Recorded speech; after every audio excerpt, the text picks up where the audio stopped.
अरे भाग्यवान, मेरे जूते कहाँ रखे हैं? मुझे बाहर जाने में देर हो रही है। तभी मालती कमरे में आती है।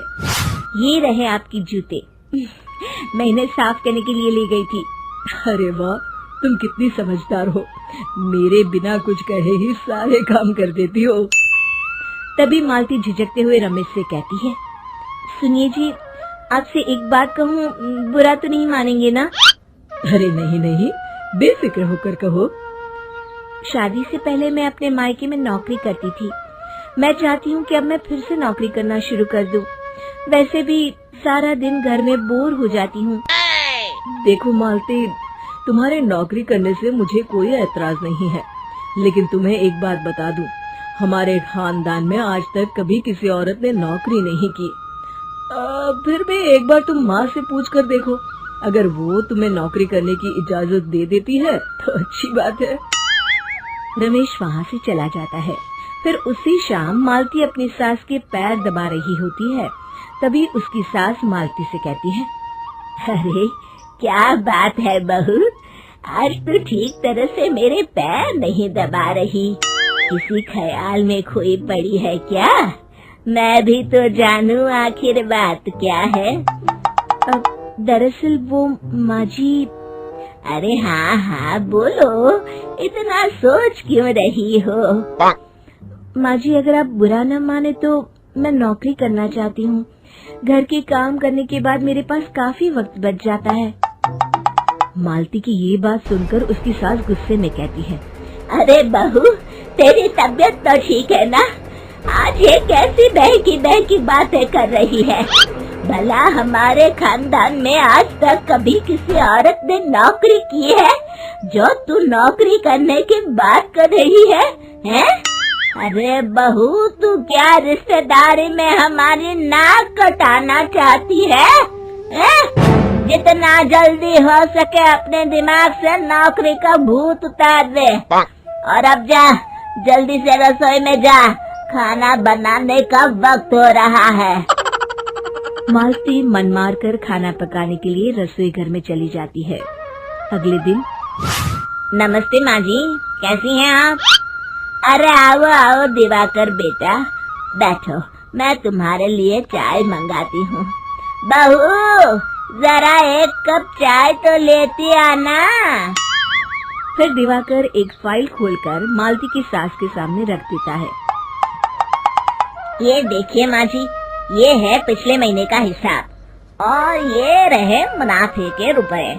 एक बार हिसाब देख लीजिए और इन कागजों पर अपने दस्तखत कर दीजिए।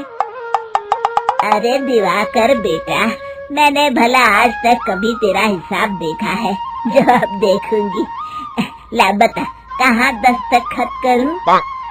तभी मालती चाय लेकर वहाँ आ जाती है और अपनी सास को बिना कागजातों को पढ़े इस तरह लापरवाही से दस्तखत करते हुए देखकर हैरान रह जाती है। अच्छा माँ जी, अब मैं चलता हूँ, फैक्ट्री में बहुत काम है। फिर दिवाकर वहाँ से चला जाता है। कुछ दिनों बाद मालती बाजार में कुछ सामान खरीद रही होती है।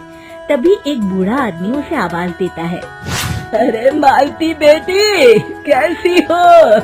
मुझे पहचाना? मैं तुम्हारी कंपनी में मुनीब का काम करता हूँ। हाँ चाचा जी, मैं आपको बिल्कुल पहचानती हूँ। कहिए, कैसे हैं आप? मैं तो ठीक हूँ। कंपनी में कुछ भी ठीक नहीं चल रहा, यहाँ तक कि हमें ठीक वक्त पर तनख्वाह भी नहीं मिलती। ये आप क्या कह रहे हैं? अब क्या बताऊँ, आप लोग तो कभी हिसाब किताब देखने दफ्तर आते नहीं। मेरी मानो तो एक बार आप लोग दफ्तर आकर सारा हिसाब किताब देख लो, आपको असलियत पता चल जाएगी। अच्छा बेटी, अब मैं चलता हूँ, देर हो रही है। फिर वो बूढ़ा वहाँ से चला जाता है। वहीं दूसरी तरफ मालती घर पहुंचकर अपनी सास को सारी बात बताती है। तभी वहाँ रमेश भी आ जाता है, लेकिन मालती की सास मालती की किसी भी बात पर विश्वास नहीं करती। तभी रमेश कहता है, अरे माँ, बिना आग के कभी धुआं नहीं उठता। जब मालती इतना कह रही है तो हमें एक बार दफ्तर चलकर देख लेना चाहिए। वैसे भी हम लोग काफी दिन से अपने दफ्तर नहीं गए हैं। इस तरह किसी एक आदमी के भरोसे काम छोड़ना मुझे भी ठीक नहीं लगता। अगले दिन वे सभी अपने दफ्तर पहुंचते हैं और सीधे दिवाकर के कैबिन में जाते हैं। अचानक सबको एक साथ देखकर दिवाकर चौंक जाता है। अरे माँ जी, आप सब लोग अचानक यहाँ कैसे आ गए? अगर कुछ काम था तो मुझे एक फोन कर दिया होता, मैं आपके घर आ जाता। तभी मालती की सास कहती है, अरे दिवाकर बेटा, आज मैं हिसाब देखने दफ्तर आई हूँ, जरा मुझे पिछले 6 महीनों का हिसाब दिखाना तो बेटा। दिवाकर घबराते हुए हिसाब की फाइल मालती की सास को देता है। मालती की सास फाइल लेकर मालती को देती है और कहती है, ले बहू, देख ले हिसाब। मालती फाइल को बड़े गौर से देखती है और अगले ही पल उसे सारी गड़बड़ी समझ में आ जाती है। वो अपनी सास से कहती है, माँ जी, मुनीम चाचा बिल्कुल सही कह रहे थे। हमारी कंपनी में पिछले 6 महीनों में जितना मुनाफा हुआ है, हमें उसका आधा पैसा भी नहीं मिला। यूँ समझ लीजिए कि 1 रुपये में सिर्फ चवन्नी ही हमारे हाथों में आई है। मालती की बातें सुनकर मालती की सास गुस्से से दिवाकर को पूछती है, क्यों दिवाकर, मेरी बहू जो कह रही है वो सच है? दिवाकर समझ जाता है आज उसका भांडा फूट चुका है। वो गिड़गिड़ाते हुए कहता है, मुझे माफ कर दीजिए माँ जी, मैं पैसों के लालच में अंधा हो गया था। अरे वाह दिवाकर, तू तो 1 नंबर का चोर निकला। इतने दिनों से मैं तुझ पर आंख बंद करके भरोसा करती रही और तू मुझे ही चुना लगाता रहा। अभी के अभी निकल यहाँ से और दोबारा अपनी शक्ल मत दिखाना। दिवाकर वहाँ से भाग जाता है।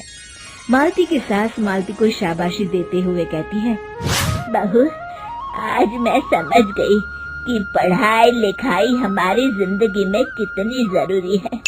मैं बहुत किस्मत वाली हूँ जो मुझे तुझ जैसी बहू मिली है।